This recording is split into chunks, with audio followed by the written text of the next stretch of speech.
যখন নিষ্ঠুর ইহুদিরা ঈসা আলাহিসাল্লামকে শুলে দেওয়ার ষড়যন্ত্র করছিল, তখন আল্লাহ কিভাবে তাকে রক্ষা করেছিলেন চলুন সেই ঘটনা জানি।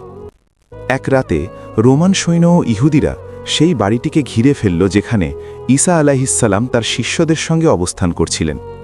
সেই সময় ঈসা আলাহিসাল্লাম গোসল করে বের হয়েছিলেন।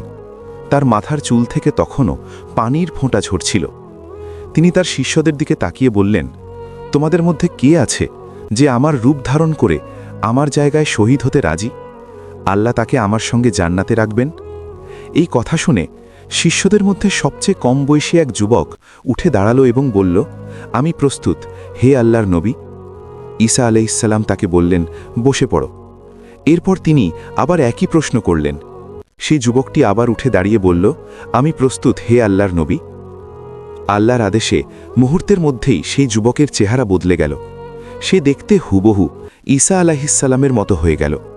এরপর আল্লাহ জানালার দিক থেকে ঈসা আলাইহিসসালামকে নিজের কাছে তুলে নিলেন এবং তাকে আকাশে উঠিয়ে নিলেন। ঠিক তখনই শত্রুরা দরজা ভেঙে ঘরের ভেতরে ঢুকে পড়ল।